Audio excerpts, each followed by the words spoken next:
All right. How's it going, everyone? Welcome to episode 1 of... Are we not live yet? I see us. Okay, then we'll start from here. What's up, everyone? Welcome to episode 1 of Taking Stock with Geoff and Mikey. I'm Mikey, And I'm Geoff.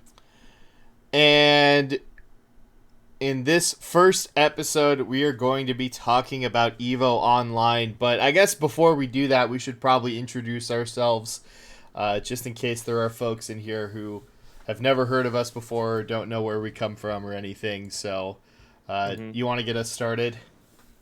So I am Geoff, aka Gem. I have a significant amount of experience in the competitive Super Smash Bros. Melee community. I started playing in 2006, went to my first tournament in 2008, and then I became a TO in 2012 and have been since. I TO'd the largest weekly that has ever happened in the region of Arizona. At its peak, we started off as just a little college event, and it was 5 to 10 people per. It grew up to 150 people plus at its peak, and it's still going to this day, even though I'm not there running it anymore. Since then, I have professional experience working with SAK Gaming, as well as running events for Bravest Esports themselves. So I have a TOing background in that community. But also I've been playing Melee for a very long time, and I've also got a significant amount of experience now as both a player and a TO, and a commentator in the Splatoon community. I got into that a couple years ago and have since, been running a tournament series as well as I commentated Genesis and a couple of other events. So I'm getting I'm diving deep into that community as well.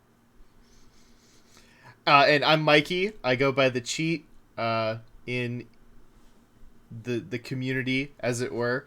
And I have been a part of the Super Smash Bros. Melee community since 2014, when I actually started going to Geoff's tournaments at ASU. That was my introduction to competitive gaming.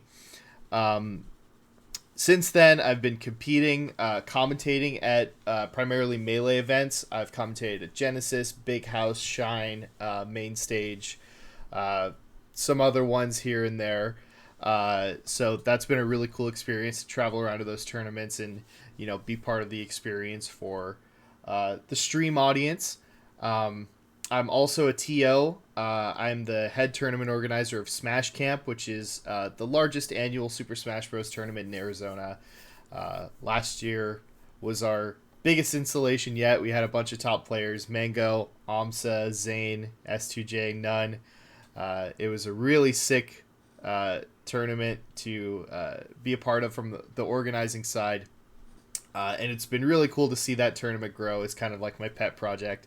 And then, just like Geoff, I've been working with Bravest Esports since 2018 now, running collegiate events, running events for nonprofit organizations and schools and municipalities. So that's where we come from. And I guess now let's talk about where the esports community and the fighting game community is going, at least in the immediate next steps, which are online to the world of the internet, where, of course, Evo had to be canceled in its in-person form. As we all know, gatherings like that, that I think Evo was planned to be at the end of July. I think we all can agree that gatherings like Evo in July, it's a little bit too soon for stuff like that to be happening. Which, obviously super unfortunate. Evo, it is a really exciting event. We've been to multiple Evos before. There is, something magical about seeing fighting games on that big of a stage. So, the fact that it's not going to be on that stage this year is a disappointment, obviously, but it's got to be that way. But they are, as I said, taking it online. and they have an interesting selection of games, to say the least here. Um, Yeah, there's a so lot to talk about there. yeah, so let's go through it. Do you have the list? I have it as well, but I uh, should pull that up. That would be a good visual aid. Evo 20 Evo Online lineup. Does this have the picture? Why does this not have the picture? Why so I wouldn't you found. just use their graphic journalists? Okay, yeah, I've got a. Okay, it's got the lineup, but it's just in bullet points, which is dumb. They gave you this nice, pretty looking promotional image. Why not just put that on your website? I Right. don't know. Anyway, Yeah, that's one thing about this is that there's very little information actually about the tournament itself so far, aside from what games are going to be included and when it's happening. Registration's not open yet. They don't have like rule sets or anything. Uh, Most of the games that we're going to mention are actually just showcases. There are only 4 games that they have open tournaments for, so we're not sure like who's participating in those, what that's going to be exactly. how open that is to the public, whether those are just Right, invitationals, right, Um, exactly. and I think that it feels right now like people know a lot more about this tournament than they actually do because there's just been so people have been poring over those few frames Right, that we got from the video, the announcement video, and extrapolating and speculating and just making all of these assumptions about the event. And could be wrong. It might be that they worded things a little carelessly here and there, and all of a sudden we went and got the wrong idea. But this is what we think we know at the very least. right. Yeah, here are the games that they're going to have showcases for. So we have essentially the old Evo lineup, right? We Hmm. have Unist, Tekken 7, Soul Calibur 6, the Tournament of Champions, which is a Marvel versus Cap. I think it's a Marvel versus Capcom 2 showcase, right? Or is it Marvel versus Capcom 3? That I don't know. Okay. Uh, But Grand Blue Fantasy versus Dragon Ball Fighters, Street Fighter 5 Champion Edition, and then Samurai Showdown. So I will let you fill in the gaps here of what's missing. There are also 4. I couldn't find a good cohesive for this, but there are 4 tournaments that actually have open play at Evo Online, and those are gonna be Them's Fightin' Herds, right? Which is the big one that came out of nowhere. Mortal Kombat 11, Skullgirls, and Killer Instinct. Those are the only 4 tournaments that we know at Evo are going to have open entry. You know what you think of when you think of Evo: open entry, huge tournaments that anyone can just come in and play in. And there seemingly is a pattern there. There's kind of a Hmm. reason why those 4 games are the ones that Evo has chosen to be open entry tournaments.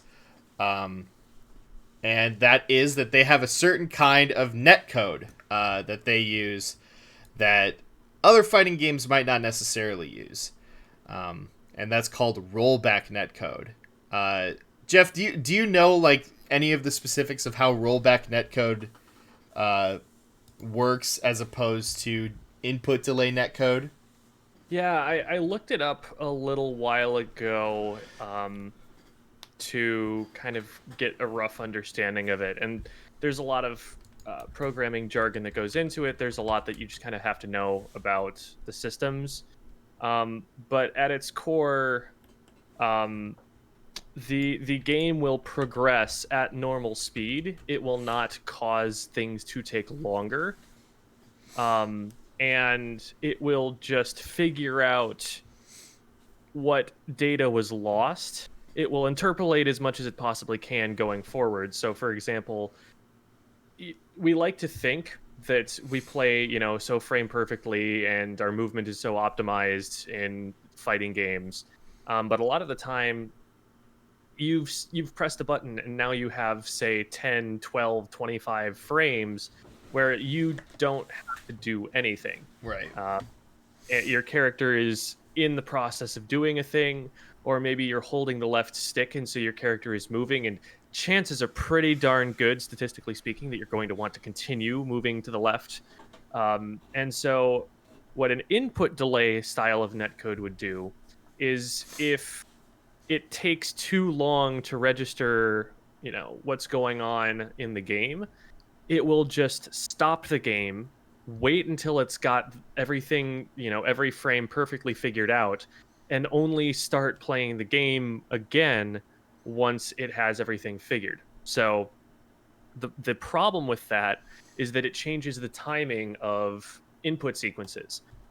You might get hit with a lag spike all of a sudden, and that perfectly timed combo input that you were putting in, it's not perfectly timed anymore because the timing has been shifted back a little bit to account for the packet loss. So now we're looking forward to rollback net play. Instead of delaying the time of the game, it just keeps everything running, and then it will retroactively go back and fix the things that it got wrong. Your machine will do a simulation of what it expects will happen in the next couple of frames while it works out what was delayed. And then once it does so, it will go, oh, okay, so actually he stopped moving left on this frame, and he should have been moving right for 2 more frames.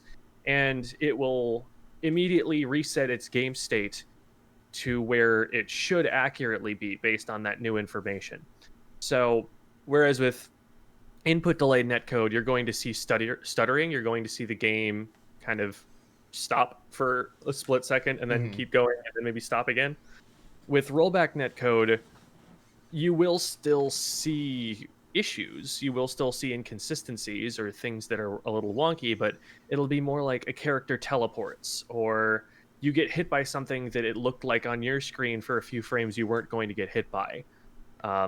Little tiny deviances here and there that the competitive communities for fighting games especially have definitely decided that rollback net play is better because it doesn't throw off your timing as badly and also looks smoother, and so it's kind of the best of both worlds. Right. And not only are you going to see like stuttering, when you experience like network issues with input delay netcode, but like you're actually, even in games that are a part of this showcase, you're going to see like significant input delay. It's what they call it, right? So like Street Fighter V has a universal 7-frame input delay. Even if you're playing offline, if you push a button, you're going to see your input on the screen 7 frames later, essentially. And that's not even taking into account any lag that your monitor could have, right? Or if you're playing online, any additional lag that happens because of high ping, right? Because of the time that it takes for information to travel, across the internet from one console to another. Which leads us to, maybe I should say the elephant that's not in the room here. Which is Super Smash Bros. Ultimate, of course. Super Smash Bros. Ultimate has not, at least not yet, been announced as part of the lineup of Evo, either as an open tournament or as one of these showcase events. Which comes as a shock, right? Because going into this, at least as late as March, we knew that Super Smash Bros. Ultimate was the highest attended Evo event, would have been the highest attended Evo event, had the highest number of people registered for it, was the most attended Evo event last year also. So Smash Ultimate is, like it or not, if you're coming from the FGC, Smash Ultimate is the most popular fighting game right now. I think we can say that pretty much categorically. And it's not here. It's gone. And a lot of people are speculating that does have something to do with the fact that its netcode is not quite up to snuff. especially not with rollback netcode. There is a lot of speculation. Oh my Right. god, so much. And like I'm all here for like that makes great content for podcasts, man. I love speculating. Right. Speculate. I came here to speculate and chew bubblegum, and I'm all out of bubblegum. So it's time to speculate. Time to speculate. So I think there are a lot of different things that we could speculate about this. There are immediate assumptions that people will jump to, like you look at, for instance, the 4 games that are being given actual tournaments, and the only thing that those games have in common is their netcode. Right. Like, Yes. we've got Mortal Kombat 11, okay, AAA hyper-violent fighting game. Then we've got Them's Fightin' Herds, which is a remake, a rebrand of the My Little Pony Fighting is Magic fighting game. I cannot believe this is a thing that exists, and I love it so much that it exists. Bronies are too powerful. Those 2 games in the same lineup, the only thing that they have in common, like it's a small indie fighter. It's made by perhaps too passionate fan base, you know, versus one of the fighting games that started the genre, you know. Right. There's nothing in common between those two except the netcode. I did actually just real quick look it up. One thing that all 4 of those games do have in common is that they're made by American developers. And I don't think I don't think that that's any sort of like bias towards American developers on behalf of Evo. I think that's just because that rollback netcode is not really the standard amongst Japanese developers. Yeah, I would agree that it's probably more of a competition focus than it is a cultural bias or something. I mean, yeah, it's more of like a decision on the developer's part to do that. That is driving correlation, not causation. Doing. Right? Yeah. But yeah, so Smash Ultimate, you take rollback netcode and, you know, that's definitely the paragon of what we have in terms of online gameplay in the fighting community right now. Smash Ultimate is like, you know, it's got bottom tier online play, unfortunately. I was watching, Toph talked about this a little bit, and he was talking about, to use the example that I brought up earlier, Street Fighter having, even when you play offline, it has a 7-frame input delay, right? So, in a way, that can be a good thing. Because you'll go to a tournament and you'll play Street Fighter with the 7-frame input delay, and it can be, you know, if the internet's good enough, it can be a consistent experience with what you're going to be playing online, because they use the 7 frames in offline play to like soak the online play. They use those to their advantage, right? Because you have 7 frames to work with. Play. Yeah. Because of online play. Because it was already built into the game, and so the game has longer to figure out what the input was, and it's less likely to get behind. Exactly. And Smash Ultimate actually does have that. It actually does have the same thing. There's a 5-frame input delay in offline play. But if you go online, they don't use that 5 frames to their advantage. There is always at least something like a 12-frame is it delay. 5? I thought it was 7 or it something. You might be right. There is it does exist offline. There is an input delay in the game offline, and then they don't use that online. So in addition to, you know, the game being, it's kind of frustrating that Nintendo has all of these like first party titles that they don't have dedicated servers for. You know, as like the mega company they are, everything that they do is still peer-to-peer servers, right? Splatoon, Smash, all of their big first party titles all play on peer-to-peer, which is unfortunate, and it, you know, makes for so many problems in tournaments where you're running into, you know, people playing on Wi-Fi, people playing with, you know, internet service providers that are, you know, not of the highest quality, and, you know, it's worse now because internet service providers, with like the increased traffic caused by people staying home so much, or like putting data caps on people, and so, you know, people are experiencing worse internet than they usually would. So now is the time when you need to, like, if you want to play Smash, you need to play online the most, and it's like the worst time to be playing Smash online. So all of those factors, play into the online experience of Smash Ultimate being what it is, unfortunately. And so the speculation again is that that has something to do with its exclusion from this. And that is definitely one speculation. Right. There are a lot of other speculations. I told you I came here to speculate. Right. There are a few others, and some of them, of course, there's going to be less validity to. I'm sure there's some conspiracy theories out there. For example, just to to air some of the goofier stuff. There's been, Evo is a political thing. Whether your game gets into Evo determines so much about that game's competitive health that it's really important to the communities of those games to get them in. Like, a great example of this is when Melee and Skullgirls were going head to head in the Evo donation drive to make it in.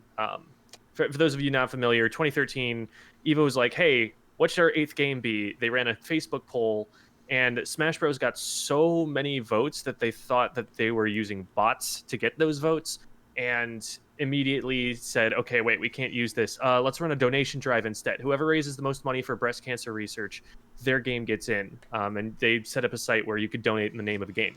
And so it was a race between Smash and Skullgirls. It came down to the very last 10 minutes where Smash Bros. Melee won the Snipe Fest at the end. With the spirit bomb, thousands right? of dollars, the spirit bomb, right?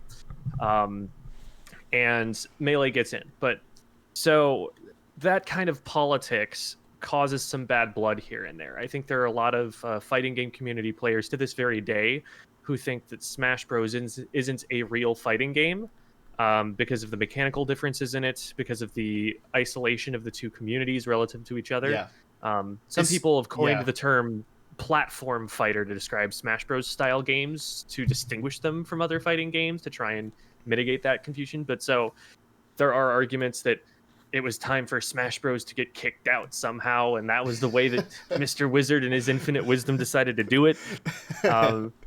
There are also theories that Nintendo is involved in this somehow, that maybe they don't want their online being showcased. And I think that played into the video you were talking about earlier from Toph, where Toph gets on, and the first big part of his video is talking about a weird kind of commentary. I guess you could call it a gaffe or something that was misunderstood, taken out of context. Yeah. Where Jordan Kent, who is a big sports commentator that Nintendo has contracted for a bunch of their events, stops the show for a second to tell everybody that the players are not experiencing the lag that you see on screen.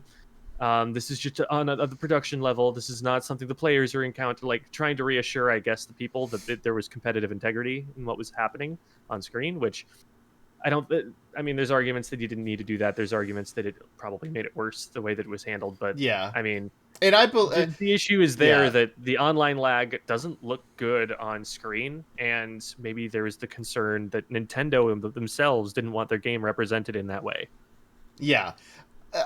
And I believe Toph when he says that was essentially just like, because the production on that event was done by a contractor as well. It wasn't done by like Nintendo employees or anything. So it's not like Doug Bowser picks up the phone and he's like, hey, I need you to lie on camera about the conspiracy lag. Theory. Right. So where was his phone that he heard this from, right? Right, exactly. So I think it's pretty clear that was just people honestly trying to give an explanation. Like, it's plausible. Like, we know that that's not how Smash Online works, right? Like, those players were definitely experiencing lag. But it's plausible that people did think that in good faith. I think that it's reasonable to think that that's the case. So, you know, and Nintendo hasn't really addressed this very much, and they can't really, right? Like, any interaction that like we have with Nintendo people as community members is going to be with like Nintendo of America people who have absolutely no control over what happens with the game in terms of like patching it, fixing anything about it at all. And so they did actually, they put out a statement that's like, hey, we're we're still working on the DLC characters. That timeline is being pushed back a little bit. Obviously because they can't really get people in the office to work on it. Also, we're not going to fix the online. There's no plans to fix the online at all. So they saw everyone on Twitter complaining about it, and they were like, well, they had a trending hashtag for it, right? And like, why would they fix it, really? I mean, like, they don't really have anything else to sell except for getting people to buy the DLC. Like, I think Nintendo realizes that the people who are complaining about this are such a small fraction of like the install base of the game, of the general, general population that plays Smash. It's it's a blip on the radar for them. But it's I think nothing. That raises a that. really interesting question about why a company would want to do this. Quick example from Mortal Kombat again.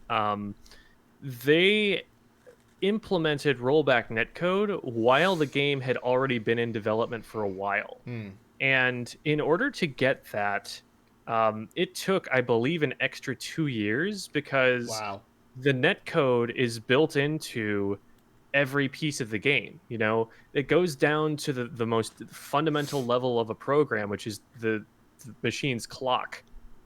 And so every single piece of input from the player and every in-game system, from the most complicated to the most basic, all depends on things being handled in this certain way. In order to do rollback, for example, you need to remember previous game states.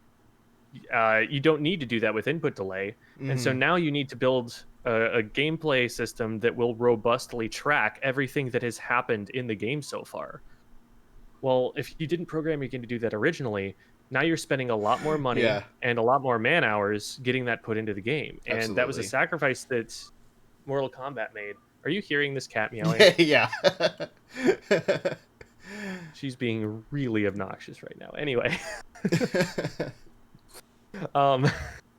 So back to Mortal Kombat. Right, yeah, the tone shift. So with that game, they made a huge sacrifice to get their game to that point where it has the best net play available. And it just so happened that paid off spectacularly, because now they're one of the games being highlighted in Evo Online when the biggest fighting game in the world is not there. And you see that in a AAA game like that. You also see that in games that are really grassroots. I think Skullgirls absolutely fits that mold. I was going to say that busting their butts for so many years. That point makes me feel so bad for the Skullgirls community. Because, Evo has called them up 7 years later, after they've failed to include them in Evo time after time, and said, okay, now it's your time, right? Now, because you have rollback netcode, we're including you in this, where we didn't see your game as being worthy of a spot before.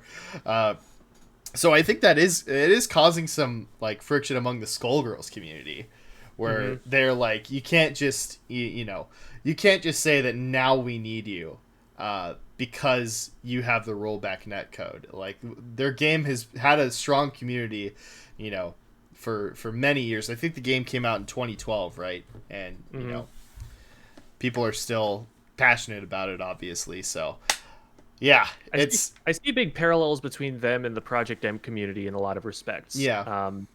Because they went toe to toe with a Smash Bros. Game back in 2013. Like, this is a game that has Mario in it, and Link and Zelda, and Pikachu. So even if you're ignoring that this is a first-party Nintendo IP, even if you ignore that tremendous fact and all of the marketing that's behind that, this is a game that, has characters nobody's heard of, that, some of these characters are strange designs, maybe off-putting to some. So some of them are sexualized. Like, there's a lot that Nintendo has going for it in terms of popularity that Skullgirls does not. Yeah. And they still fielded a passionate enough community to put up such a fight against it. You have to imagine that they love their game to death. And I mean, I brought up, for the purposes of researching and giving examples of this, some tweets and some videos, people like Sharpie, who are just going on Twitter with a video gushing about how much she loves Skullgirls, in 2020, and how this is the best time to buy this game. Everybody should buy this game. She's so excited, and it's so heartwarming to see that somebody loves the game that much. And then on the flip side, you've got people talking about how, yeah, thank goodness Smash Ultimate isn't an Evo Online. Even people in the community, right? Sam Sora posted, let me get the exact words here, but one of the top Smash Bros players in the entire world. He was like top 3, I think, at one point. Yeah. He tweeted, I can sleep in peace knowing that Smash is not at Evo Online. Right. And I think there are like, to circle back to the point about like why would Nintendo want to have rollback netcode, it's if they want their game to have a community like Skullgirls, which it does, despite all of this. Like even Melee, right, which hasn't seen pretty much any support from Nintendo. Like, they've been mentioned in a couple of like Nintendo Versus tweets, but like a community that has been entirely ignored by the developer pretty much for 18 years now, is still, you throw it in Evo, it's still going to be well attended. It's going to be among the highest viewed, right? Top level Melee is still probably the most watched fighting game there is. It absolutely kills it. It's very close, and it's very bizarre how disproportionately close it is. Right, yeah. Given what it is, right? Mm-hmm. So, like, Nintendo in some ways knows that they don't need to do something like rollback netcode in order to make the game successful, even on a competitive level. But if you're Skullgirls, you absolutely need it, right? So that's kind of where that comes from. And then, to your point about like what would make, a game's own community be relieved that it's not at Evo, like where is that coming from?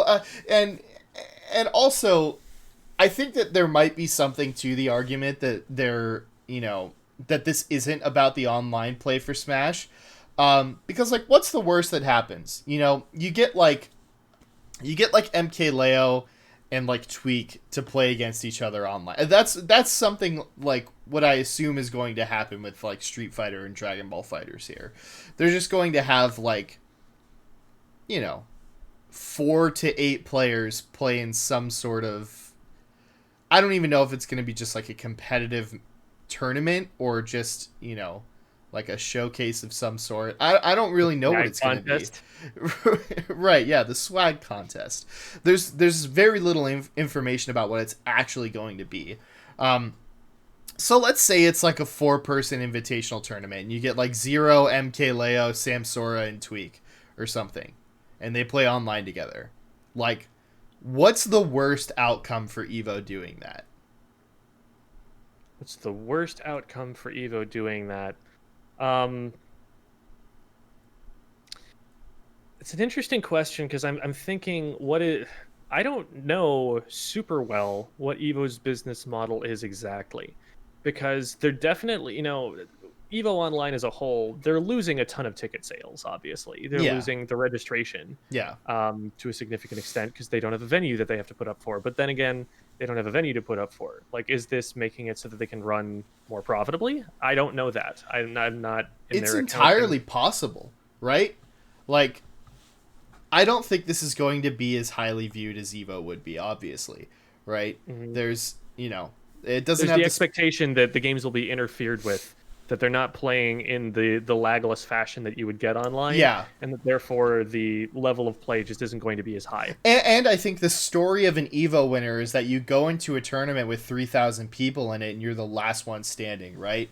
Like Hmm. you are the champion of this game. That's what winning in Evo signifies. Hmm. Um, and that's not there for these games that have showcases, right? That's not there for Street Fighter this year or Dragon Ball Fighters or Unist. Um, Hmm. so to that end, I absolutely don't think it'll be as highly viewed as Evo would be. And you're also watching it for the spectacle, right? Like it's cool to see that the thing is happening in the arena, you know? There's a stage, thousands of people chanting Pikachu, Right, Pikachu. yeah, exactly. Like, where else in the world does that happen? Yeah, it's insane, and you should do it if you haven't done it yet. Uh, Absolutely. yeah, but I think the worst that can happen is that they like look bad for a second, and that's that happens at plenty of tournaments where you have technical issues. Like that is not unheard of. And Oh, the war stories I could tell. yeah, so I think the financial model absolutely is like we want to still be able to sell sponsorships for this, right? We want to have something that like our ramen sponsor can put their brand on, or like Psy Games, whoever else sponsors Evo. We want something for them to be able to sponsor, so we can get the revenue from that, and so they're doing an online event. There are a couple of other thoughts there which involve more developer input. Evo has a fairly close relationship with a lot of game developers. And so, for instance, a game developer may have decided months in advance that they want to announce a DLC at Evo. That's the kind of deal that gets made all the time, where they'll make a hype announcement because they know that the biggest group of their fans that they will ever have collected are watching it.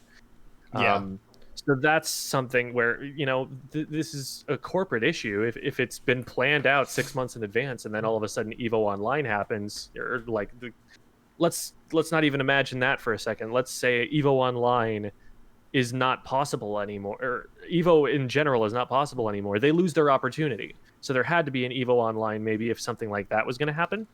And this is another sort of tangential to this topic, but we've talked about it before. I think one other more reasonable speculation about Nintendo is that it's entirely possible Nintendo isn't out. They haven't announced that Smash yeah, Bros. Will not be there. right.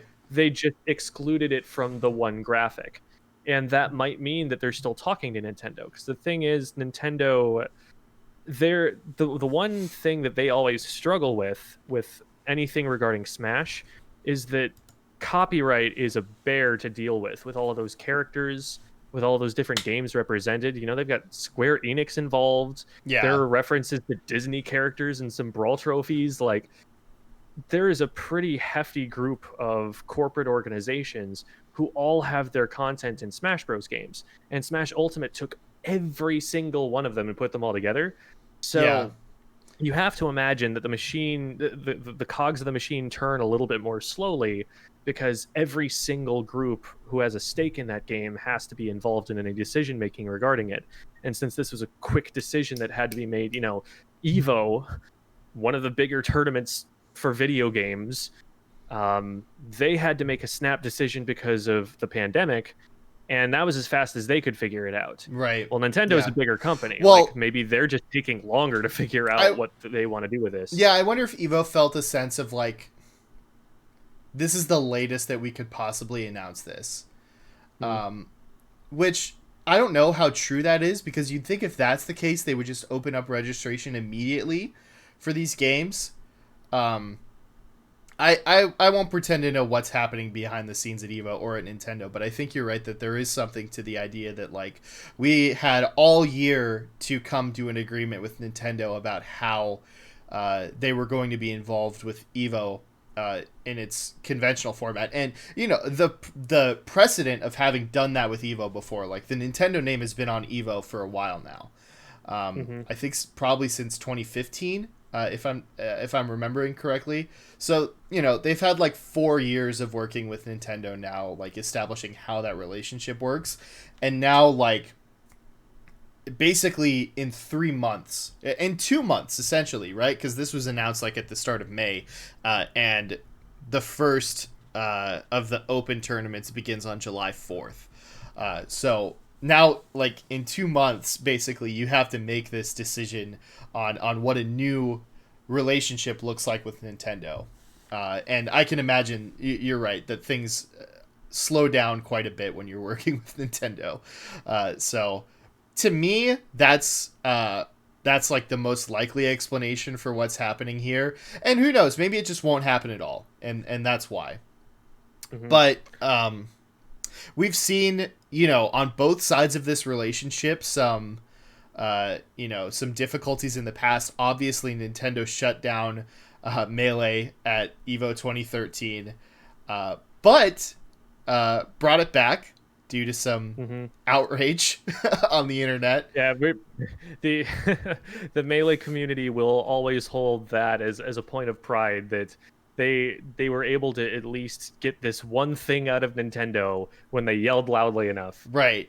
Exactly. And so like there's always this weird looming threat.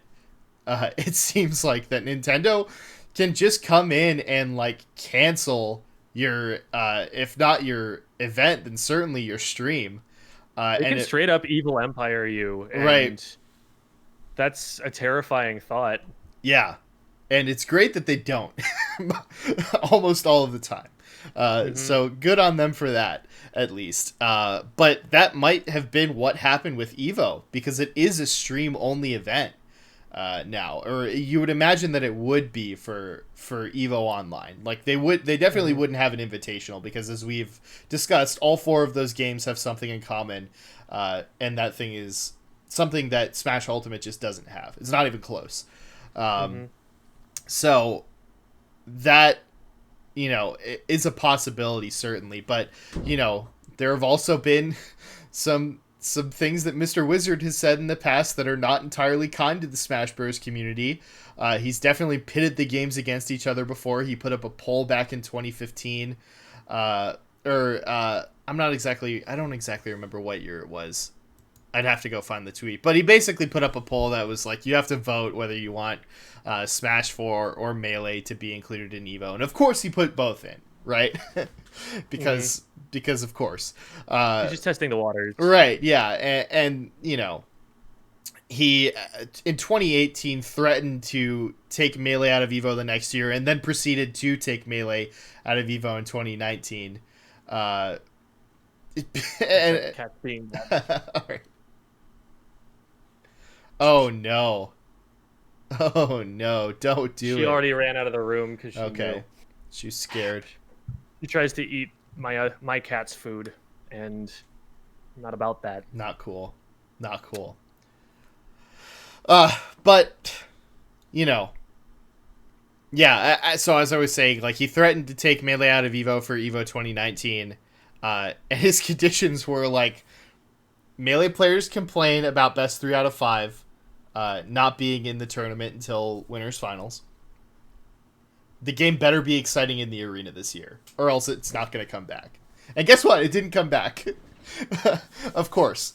And I don't think that was necessarily like a bad decision on his part or anything. Like Melee is, it's very old, right? Mm-hmm. And it also did see declining numbers in the past couple of years.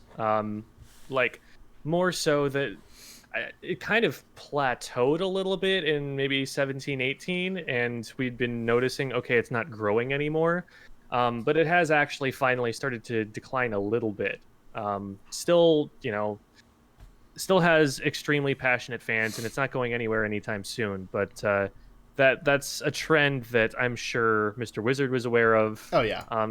And it's something that I think it's fair to exclude it, given what Evo needs to be as a brand. Yeah. Also, sorry, go ahead. I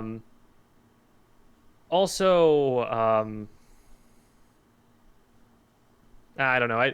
That's a different topic. Let's go with what you were saying. Well, yeah, I was just gonna say that like I don't think Mr. Wizard would just exclude Smash because he was like tired of running it or something, you know?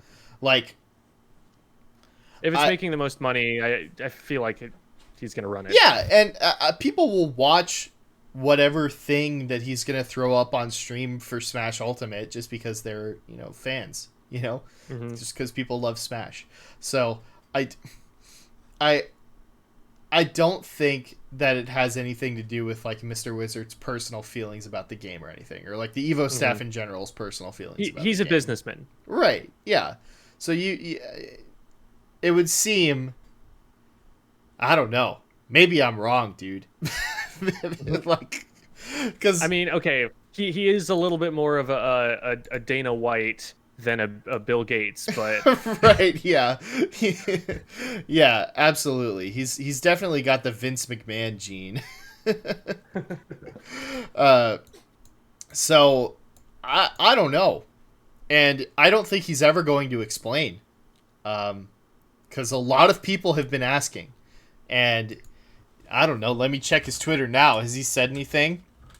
I don't think so. That's a good question. I'm fairly certain, unless he said something in the past like day, which he hasn't. He retweeted Mighty Keef's video about reacting to the Evo 2020 online lineup, but aside from that, what was Mighty Keef's reaction? I don't know. Yeah, he just makes like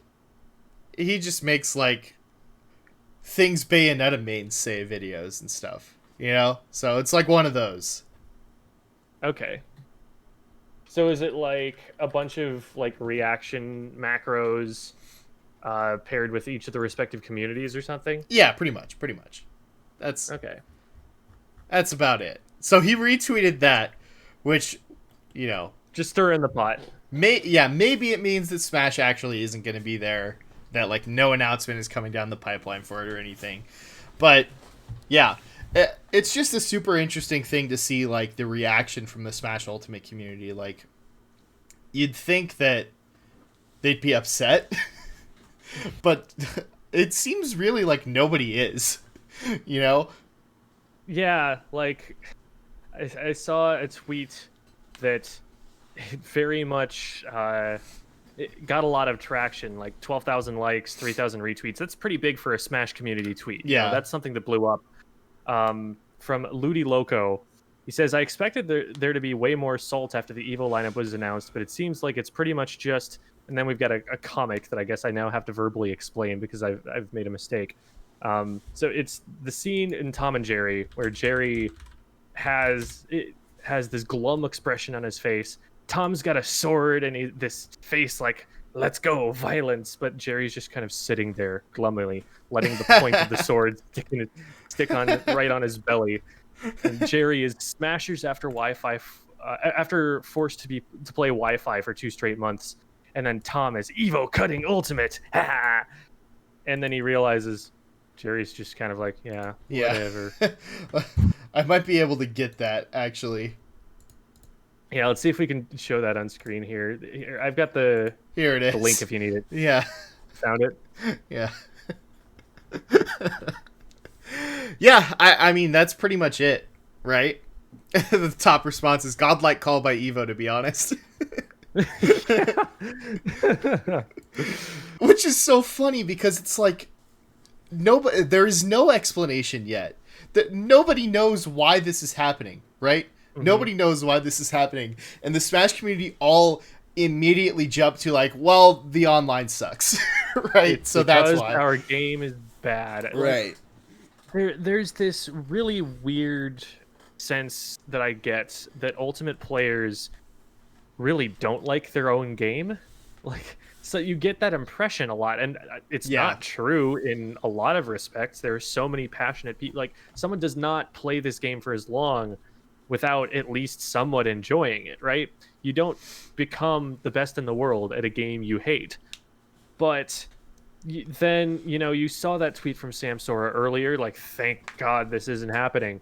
It's something that's Practical Task, who's a Melee player first and foremost, and a tasser, as his name might suggest. He points out that, like, Ultimate players there's someone who hates every character in that game, Oh right? yeah, absolutely. Like every single character has its haters. He went so far as to like invent this battle royale concept where after each tournament you vote to delete one character from the game. Who's the last character who's left? And there's so many people weighing in on this. Like, it's such a thing that is interesting for Ultimate players to consider. Like, which character is hated the least? Yeah. And I hesitate to attribute too much to that because every game has its own culture. And maybe this one just happens to have that kind of a sense of humor, that kind of a way of thinking about it. But, like, it just seems so negative compared to other games that are really excited to be in there. Right. Maybe this is a lack of experience. I don't know. Maybe there are I'm sure there are more toxic communities outside of the fighting game community. Like, oh my God, I don't want to have anything to do with a CSGO lobby or a Dota lobby. Yeah, Like, right. I think there is. I wonder. I've thought this about Smash before. I wonder if people who play competitive Smash in some way feel like it's almost like compulsive. Like, you play Smash because it is like the video game. You know, it is the game where you could play, you can like punch Sonic with Pac-Man, you know? And so like you don't play it for the gameplay. You play it because it is like the game of games. okay, And so it would, yeah. And it doesn't can really kind of understand that, like the idea that this is the arena that people are coming to, and therefore this is what I will fight in. Yeah. Yeah. Yeah. And it is that way because like it has everything that you love in it, you know? So despite the fact, except for the hitboxes and hurt boxes and input delay. right, yeah. So despite the fact that, you know, you get buried by zero suit down B and then boost kicked at like 80% and die or something. In spite of the fact that stuff like that happens to you and you hate it, you keep playing because there like is no other option, right? Like if you're going to play a game competitively, it is Smash Bros. I don't know. Yeah, that is an interesting thought, and it's something that you wouldn't see in a lot of the other games that are making it in there. Yeah, like Skullgirls is the prime example. You wouldn't see that in Skullgirls ever, you know? It is a game that has zero recognizable IP. It's a game that if Skullgirls sucked, nobody would play it. And that's how it should be. Mm-hmm. Not to say that Smash Ultimate sucks. I think Smash Ultimate's really fun. As a Melee player, I'm not here to rag on the mechanics of Smash Ultimate or anything. I think that it's a very fun game, and I think that like I'm trying to think of a world in which people wouldn't play Smash Ultimate competitively, right? I'm trying to think of the game that it would have to be for it to not be played competitively, and I think it's like Mario Kart, right? Mm-hmm.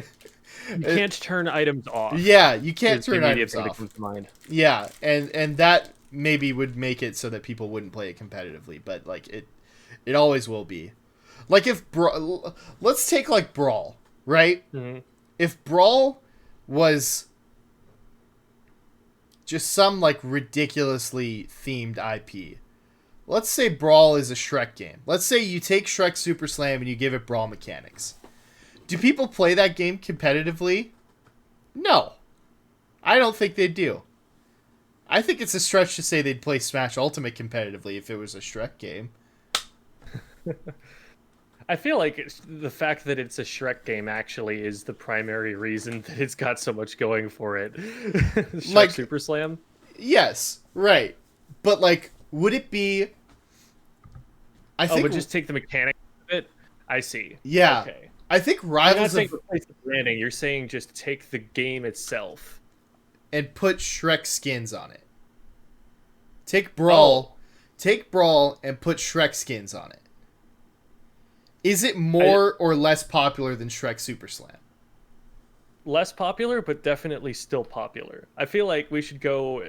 Let's go to like some indie IP that nobody's heard of, or let's Yeah. just like invent new IP. That so Like I think that makes for a pure hypothetical what here. I'm thinking is Rivals of Aether, right? Like, what Right. IP do you have to attach to a game to make it more popular than Rivals of Aether? A completely made up thing. So we take a game without the in-depth mechanics of Rivals, you're saying, and put an IP on it that will carry the game. How strong of an IP do you need to have to carry it above the level of this beautiful, lovingly crafted indie platform fighter? Yes. That is an interesting question. I think Shrek definitely, like Shrek Super Slam. I think that game probably sold more than Rivals of Aether. Well, we could find out. But in the Yeah, meanwhile, I think that the answer might be Injustice. Because I think the other community that might share this sort of sentiment is the NRS community. Like, they kind of, in the back of their heads, know that the game is like, it's a little bit scuffed. I always think of the Slime on the Scene where he's talking to Sonic Fox and he's like, how do you justify having to use a button to block? And Sonic Fox is just like, I can't really justify it. let's see. Shrek Super Slam. I'm looking for number of units sold, and I'm not getting a number. This is disappointing. Come on. Like, even on Wikipedia, I see no such number.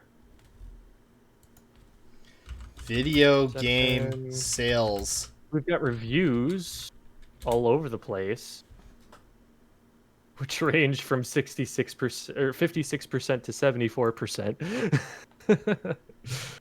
It was not a super well received game. Hype. And it released for a lot of different platforms too. It's interesting. But yeah, I don't see any numbers. I'm going to vgcharts.com. I can't believe this is where this podcast went.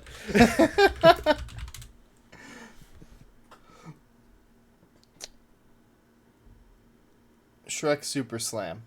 Yeah, there's no data on it. Interesting. Oh, wait. Oh? 0.5 million. 0.5 million. 500,000 copies.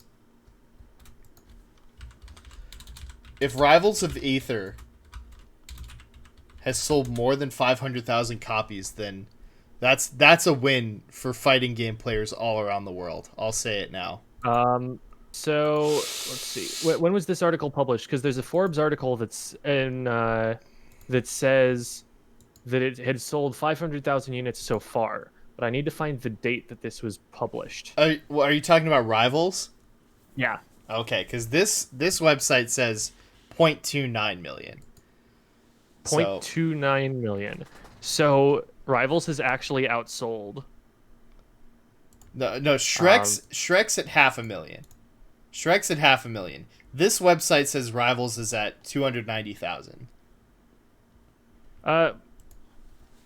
It says Fornus designed and released the Super Smash Bros. Style fighting game Rivals of Aether in 2017 with some 500,000 units sold so far. So this is Forbes magazine. I trust that number.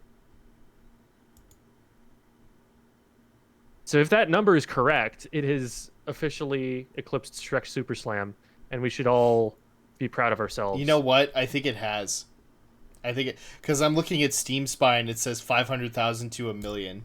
So good job, fighting game community. You carried the no IP good mechanic game past Shrek. You did it. You didn't carry it past Injustice. I'm pretty sure of that. Yeah, that's awesome. I guess this raises the question, I think, what motivation does a dev actually have as a business to make a game that is competitively viable? Because it clearly isn't attached to sales numbers, right? It's not something that you need to have in order to be a good game. As much as people might disagree on the internet, as many strong opinions as the consumers might have about this, in reality, Wii Sports is a much better option for a company to make money than a really in-depth fighting game. Yeah. What does a company do with that? Like, it, is every single esport just a passion project? Yeah, but I think the problem with Nintendo is that they've regressed, right? At least in the view of a lot of people. I should say that the roller coaster has been like this. So you got Smash 64, and then you go up to Melee, right? And then you go down to Brawl, and then like up a teensy bit with Smash 4, and then you take like a pretty good jump with Ultimate, right? So like Melee, Ultimate, right? But like these are Melee player opinions you're hearing now, right? folks. Yeah, and I don't know. I think even Ultimate players to a certain extent would agree that like Melee, it's technically speaking harder for sure. There's a higher barrier to entry. Yeah, no one is building a Smash Ultimate from scratch, right? But Rivals of Aether exists. I don't know. Maybe you consider like Brawlhalla to be that. I don't know. I don't really know too much about the mechanics of Brawlhalla to say that, but like there's a lot of focus on the edge game and movement. I would say that it's more inspired by Melee than not. Yeah. I played it once, exactly once. So take me with a grain of salt here. But, yeah. It's different in a lot of ways. I think you would say it's more inspired by platform fighters than you would necessarily say is inspired by any one Smash game. Yeah. But it is cool that genre as a whole has emerged, and it emerged largely out of people's love for Super Smash Bros. Melee. Oh yeah, absolutely. I mean, you're not going to see people mod Smash 6 to play more like Ultimate, right? You're just not going to see that happen. It's happened with Melee for now 2 sequels. I think that speaks to a pattern that you see in games where the developer controls the community. By that I mean, with Melee, there was a schism that was created between the community and the developer when Brawl was released, because Brawl was so radically different from Melee. Yeah. And the mechanics were gone, stripped away, everything was slower, everything was floatier. People didn't like it. And they went to the point of, taking their capitalist influence that they had and going someplace else and saying, no, I don't want to play this game. I want to play the old one. And that's not just, I mean, I imagine we've all bought Smash 4 and we still all bought Brawl and we still all bought, like, to the eyes of the company, we didn't really make a difference in the way that our behavior changed. Like, we still did everything that they wanted us to do, that they used to monetize their game. So to that extent, are we really changing anything? Are we really exerting any influence? I don't think so. But competitively speaking, Melee players stuck to Melee instead of going on to the sequel, which is extremely anomalous behavior. You take Splatoon, you take Street Fighter, you take like any of these games that I'm aware of that have had direct sequels. There are still people who like the earlier editions more. Like, take Street Fighter 4, holy crap. Like, people loved that game, and it was still changing and developing. It was really, really healthy. And then Street Fighter 5 did replace it, even though everybody disliked Street Fighter 5 compared to Street Fighter 4. I think that on the consumer side, on the side of the competitive player, you want your community to be more like Melee than you want it to be like the Street Fighter community in that respect. You want people to be willing to say, I don't like the game you put out, so I'm not going to play it. The problem is, they're probably still going to buy it, because how else do you figure out you don't like it? Right. So how do we influence the company to get that competitive experience out there? I don't think they're incentivized to do esports unless the people at the very top are actually interested in being the leaders in that space for some personal reason. I think that, like, I can speculate even less about this accounting than I can about Nintendo or the other businesses that I've actually had contact with. But I feel like Blizzard and Riot probably don't make that much of a profit off of No, esports in particular. no, yeah, Riot has never turned a profit. That's Like, pretty well documented. interesting. Yeah, Yeah, like it's Tencent. Like they've got this big investor that has been pushing that, and who in the world knows why? Like yeah, business in business sense, it does not compute that they would want to do that. yeah. Uh, I think there is, and this kind of plays into what we like work on in our work. I think there is data mining. Data mining. That makes sense, yeah. Uh, but I think Uh, if you're taking it from a purely like competitive standpoint, like esports is not going to get to the level of being like something that kids want to do, like sports are, until something comes along that is like from the ground up, you know? I don't think you can create that zeitgeist with a top-down approach. I don't think it's possible. And I think Riot is, you know, probably more concerned with the data mining. But I don't think that you can just take, like, here's our MOBA. It's pretty complicated. It's going to take you 30 minutes to play every time. We want you to view Reginald like LeBron James, you know? Like, mhm. it's just, it doesn't work that way, you know? And that's not to say that sports aren't complicated either. Like, I Oh, think yeah. a lot of us take it for granted that people, oh, everybody knows baseball, basketball, etc., because they grew up learning it. Yeah. But there are people who didn't grow up learning it, and you take them to a game, and you're like, wait, you actually have no idea what's going on in this football game. Yeah. Holy cow! I have to explain I have to explain what they're doing when they line up. I have to explain what a down is. Whoa. Yeah. That sort of thing happens, and I feel like there are a lot of games that, sure, there are still plenty of complicated mechanics, but they're basic enough to at least watch and get the bare grasp of, oh, this character is beating up this character, Right, that yeah. you can kind of follow it as a spectator and pick it up. I don't think that level of complexity is quite as bad. Like, I compare MOBAs to the stats that you would see in a baseball tournament. Sure, yeah.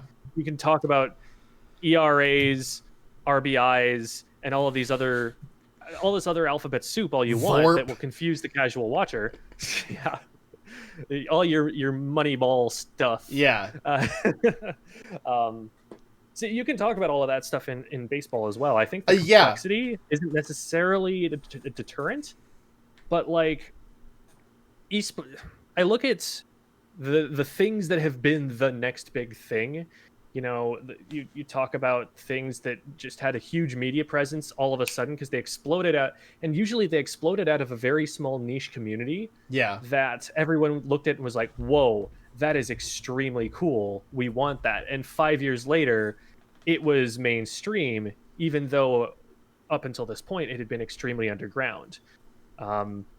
There are a lot of movements that follow that pattern, but esports, like, I feel like we've been out for longer than that, and we still haven't quite blown up to that level of significance. Yeah. And I wonder sometimes, like, is there going to be another next big thing that we are going to move on to? Are we just always going to be a niche community? Like, Yeah. there's some red flags here and there about esports, like that the finances of it have not been paying off for big companies who are going into it. Like, is this really going to be ESPN, or is there something that will be more, I guess, culturally salient that will eventually, long down the line, be a replacement for it or something? Mm-hmm. Or is it just that everything is less mainstream now, everything is more segmented, more scattered, more niche because of the internet, and will it never be the same? Yeah, and I do think I want to have an episode where we make a Franken game that is like the perfect esport out of parts from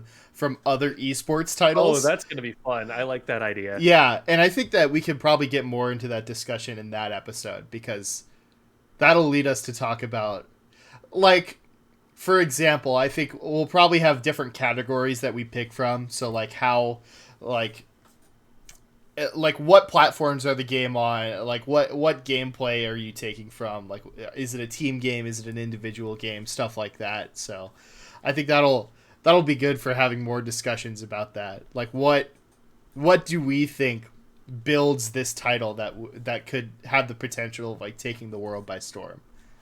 Because I think the parts of it do exist in other games. I think they do exist. It's just it's really hard to combine them. And you have to think that part of this whole formula is novelty. Like, I think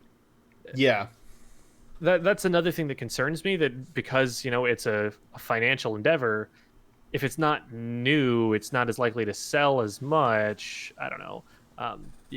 I look at like PUBG versus Fortnite. I look at League and Dota and their relationship, where, you know, a game comes out that has this radical new concept that nobody's ever done before, that also happens to be competitively viable to some degree. I mean, obviously Battle Royale games have a lot of issues design-wise just for competition's sake, but you see a game that's able to capitalize on that in a very, very big way right after the first one comes out and invents the genre, and that's the one that blows up. But then there's always another new genre that comes out 5 years later, 10 years later, that changes things up. Right. So none of those games ever get a chance to get a foothold. And does that cycle ever stop? Or does it just keep getting pushed forward? Does the rate of novelty not keep up with consumer interest in novelty? And do they move elsewhere? There are a lot of questions about that I have in my head. Yeah. I'm a very... And here I am, of course, you know, playing Splatoon, which has the same amount of support for from Nintendo that Melee gets. Right. Yeah. And, you know, very, very small community, even compared to other Nintendo IPs. Like, it's probably a lot smaller than Mario Kart. It's definitely a lot, like, probably the quarter the size of Smash. Here I am still playing this game, you know? I feel like whatever the economic state of the games are, I am happy with the state of esports, in that there are always going to be those games, those passion projects, those beautiful things out there that at least someone is playing. Like, as long as someone's playing it, the game is not dead. Right. I think that some of the responses to things happening within a game's community, and I think this is kind of where I was going to, talking about the negativity I see sometimes in Smash Ultimate. I think Esam, who is a, you know, top Smash Ultimate player, for those unfamiliar, he had a tweet that I thought was beautiful. I think yesterday, and I'm not going to put up the whole thing because curse words, but he says, yeah, obviously online is not a good service, but y'all won't stop, SIC, complaining about it. Of course, everyone is going to know if literally every single person that plays online rages and complains about it 24/7. And then he goes on to say, yeah, complaints are valid, and I'm not even defending Wi-Fi, but your words and actions and promotion of your game matter to people that don't play it. Why would someone play your game if they only hear negative things about it? Right. I think that's a lesson that the Smash Ultimate community has not really learned very well. I think that's a lesson that Skullgirls has learned extremely well. I think that I've only seen positivity from Skullgirls, and yes, there might be that bad blood about, you know, the relationship with Evo. There might be some issues that they're going through in that regard. I don't see them, though. As someone outside looking in, I just see a bunch of people who are overjoyed that they finally, 7 years too late, get to play their game at Evo. And I see a whole bunch of people who are like, please pick this game up and play it with me. It's going to be a great time. And honestly, I'm super happy that that kind of a community is getting this much of a spotlight all of a sudden, for whatever reasons, for whatever business reasons, for whatever mercenary purposes. These people are getting a chance to show just how cool their community is. And man, since Melee is not an Evo anymore, I'm probably happiest about that one thing, that one game getting into Evo Yeah. more than any other game I've ever seen. Yeah. I think that's a good sentiment. It's, it's happening for them. It's happening too late, but at least it is happening.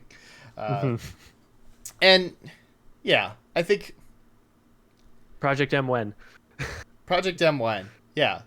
Oh god, we got a new Kavads now. Oh no. As a Melee player, let me reach out to the Ultimate players out there and say that your game, our game, is something to be proud of, right? Like, Smash Bros. Is incredible.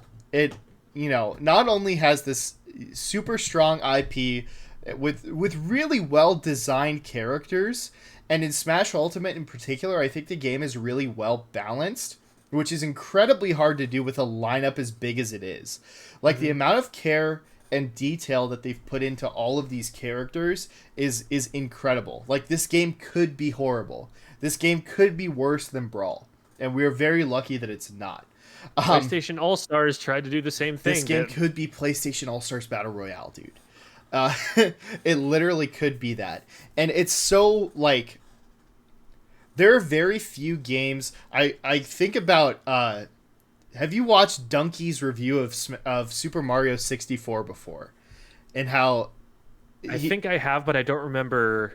If you say something, it'll probably trigger my memory. Yeah, of it. he talks about how the whole game is like based on the concept of freedom, which is like, obviously it was like a revolutionary game for 3D, video games in general, and like it still like feels so good to play to the point where like,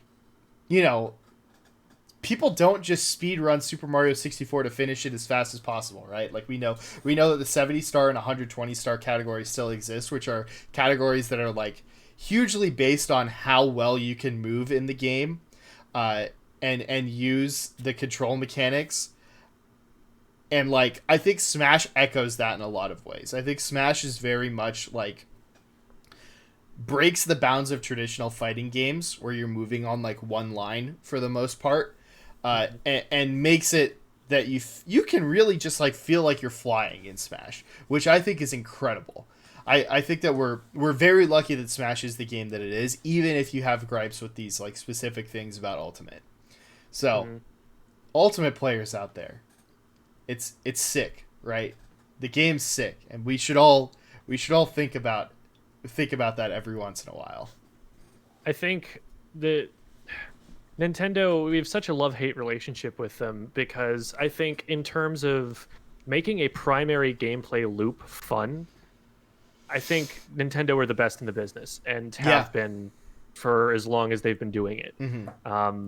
Like they put all of this care and attention into every little detail, into the music, into the sound design, into the animation, into like oh god, if you haven't seen the New Frames Plus analysis of Smash Bros. Animations, you will appreciate this game so much more by listening to Dan talk about it. A huge recommendation to go and check out that channel. Like, there's every little detail is thought of so carefully and crafted so meticulously. And so then it gets confusing when this company that builds such a beautiful game that was so lovingly created to make you feel so powerfully as that character, whatever that experience is supposed to be, is as a squid kid who's some punk kid who rolls around shooting people with squirt guns, or as Mario flying through the air without a care in the world, or as Zelda going and saving the world from evil. Get all of these experiences, and then the second we're outside of the primary gameplay loop, the second you're looking for something like an online feature or community management or certain promotion, esports, any of that ancillary stuff that is not a part of the core gameplay loop, every other company seems like it's ahead of Nintendo and all of that other stuff, and it's so confusing. Even things like graphics, even things that are a part of the core gameplay loop but aren't gameplay focused, that aren't about player experience so much. I don't even know if you can call it that, because graphics have such a close relationship to gameplay. But nevertheless, the power of the hardware has never been a concern of theirs, despite that it's the platform by which they deliver everything. It's Yeah. like if you were a master painter who is using Crayola watercolors. Sometimes it feels like that, and what they're able to make is still amazing. You can still see the talent it took, but it's like if you were to just spend $50 more on this better set of paints sometimes, Yeah. like what could happen? That's always the feeling. I think that part of it is a cultural divide that we have from Nintendo. But that's something that this is one of those things, esports, like you tack that little piece on, you tack on a good community management system that shepherds people into leagues, that shepherds people into tournaments. And I mean, Nintendo could put you and I out of a job. Right. Yeah, exactly. Uh, Or rather hire us, because I mean, why wouldn't you? right. Which I think is a pretty good place to seal this up. Probably. Yeah. Love your game. Speaking of which, tomorrow we're going to be having our Super Smash Bros. National Championship Invitational Tournament. We've been running a whole bunch of Smash Bros. Tournaments for colleges throughout the country, pretty much. These past couple of months, and we're taking all the champions, throwing them together, and seeing who wins. It's going to be great, and you should definitely tune in for it. We're going to be doing that. Kicking off Yes. a 24-hour charity stream where we're doing a whole bunch of other stuff on the side. Let me pull up the schedule for that, actually, so we can talk about everything that's going on there. Yeah. Got it right here. All right, so we start off with the Smash Tournament of Tournaments, of course. And then we go our first, to my understanding, foray into MOBAs, which is called the Bronze Leading the Blind. I am bronze in League of Legends. I think I've peaked in silver, and I'm probably bronze now. Hype. And then we've got Coach Brandon. We've got other Brandon, who more of an operations guy, so he hasn't been as much of a public face. We've got Scott, and we've got Coach Simon, all of whom, except for Simon, have zero experience with League of Legends. Simon is going to be our jungler, and then I'm going to be busy in the lanes trying to scrape something together out of that. It's going to be bad, and it's going to be really funny.